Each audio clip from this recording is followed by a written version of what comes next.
रावण के अंतिम समय में ज्ञानवर्धक बातों का कई वीडियो मैंने YouTube पर देखे और इन सब वीडियो का रेफरेंस ये दिया गया कि ये घटना जो घटित है और जिसका वर्णन किया जा रहा है वो वाल्मीकि रामायण के कथन पर आधारित।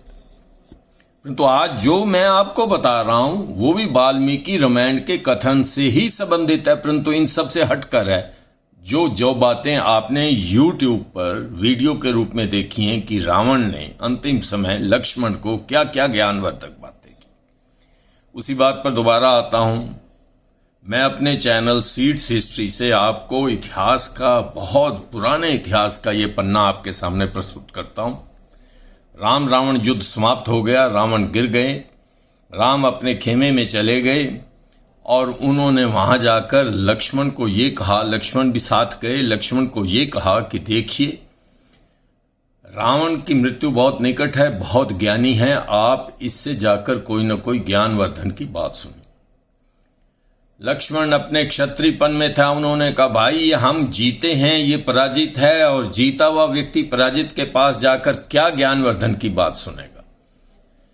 राम ने कहा ऐसी बात नहीं है, जो इन्होंने घटिया काम किया, जो आप नीति विरुद्ध काम रावण ने किया उसका फल इसे मिल गया। अब तो अंतिम समय, क्योंकि ये बड़ा भारी विद्वान है, वेदों का ज्ञाता है, शास्त्र जानता है, इसलिए आप जाओ और उचित तरीके से इनसे नीति संबंधी और ज्ञानवर्धक बातें सुनो।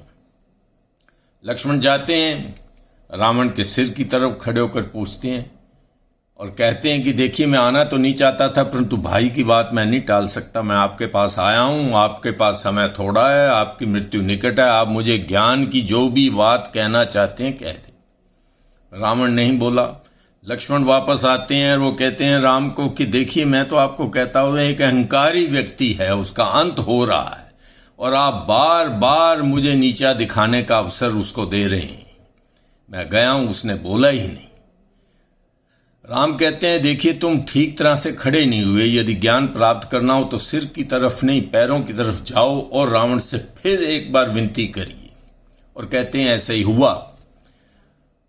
लक्ष्मण जाते हैं, रावण के पैरों की तरफ जाकर कहते हैं कि हे महामानव, आपका अंतिम समय निकट है, आप महापंडित हैं, मुझे कुछ नीति की या ज्ञान की बात बताते जाइए। रावण ने कहा अच्छा ऐसा करिए कि अपना तीर धनुष मुझे दीजिए।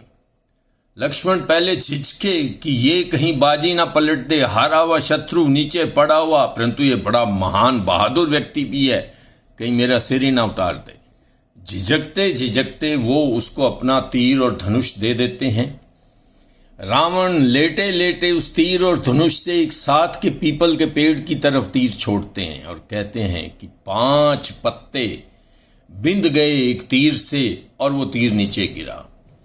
रावण कहते हैं जाओ लक्ष्मण इन 5 पत्तों को उठाकर लेकर आओ। रावण के पास लक्ष्मण उस तीर में बिंदे हुए पत्ते जब लेकर आते हैं तो रावण उसे कहते हैं कि देखिए पहले पत्ते का क्या हुआ। उन्होंने कहा साहब ये पत्ता ये पत्ता तो है सोना बन गया, और दूसरा पत्ता ये चांदी में परिवर्तित हो गया, तीसरा पत्ता ये तांबे में परिवर्तित हो गया, चौथा जो है वो जस्ते में या शीशे में परिवर्तित हो गया, मेटल्स में परिवर्तित हो गए, और 5वां पत्ता उसी प्रकार पत्ते की भांति।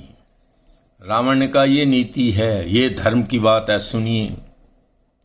पहला पत्ता इस तीर के स्पर्श से सोना बन गया, इसका समय आ गया था सोना बनने का। दूसरा चांदी बना, उसका चांदी बनने का समय आ गया था।